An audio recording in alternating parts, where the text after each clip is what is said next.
Well, Grandad Bluff is one of the more popular places in La Crosse for hikers to enjoy nature, but its beauty can also be deceiving. Just yesterday, emergency crews performed their second rescue of the year after a woman fell more than 40 feet and then rolled another 40 to 50. They say it was one of their toughest rescues yet. News 8's Pauline Lee joins us live in the studio with a closer look at just what it takes. The La Crosse Fire Department says it performs at least 2 or 3 rescues on the bluff a year. Every time, rescuers are risking their own lives to save these people. And one person who knows from experience hopes others can learn from her mistake. I was pretty scared. Jessica Hale and Coy Oliver decided to take a hike down one of the trails near the top of Grandad Bluff last June. Right there, the lighter one.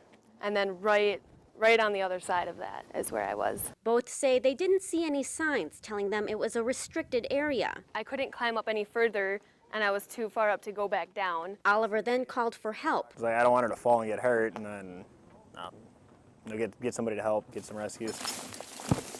Rescuing someone from Grandad Bluff isn't exactly a walk in the park. We try not to just dump everybody into the woods right away until we get a really good idea of where we're going, because everything we carry is so heavy and it's just such tough terrain. La Crosse Fire Department Captain Frank Devine says it takes about 15 people and a lot of heavy equipment, including medical supplies, hundreds of feet of rope, and maybe a transport sled to perform a rescue. So now hike up the bluff and then along that trail. The trail is also filled with steep hills and loose gravel. Bits of glass are also scattered along the way. I'm going to get my bearings here. Crews faced all of this and high temperatures for the second time this year on Wednesday, when they received a call of a woman who fell with a possible broken leg. The woman was hiking alone in a restricted area. You don't typically land right at the base of the rock. You end up about 15, 20 feet out, at the closest. And then they hit the ground, and then they bounce and roll another 20 to 30 feet, 40 feet maybe. Devine says this was his toughest rescue yet. There was a lot of issues with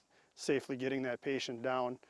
Number one, she was banged up pretty good. As for Hale, crews used a harness to get her to safety. Now looking back, she hopes others can learn from her mistake. I would just make sure that you know where you are, even if it seems like it's an area where you can be, it's probably not. The fire department urges anyone wanting to hike on the bluff to pay attention to the signs for restricted areas.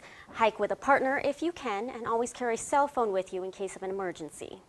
Thanks a lot, Pauline. The fire department says upwards of 20 people have died from falls off the bluff in the last 25 years.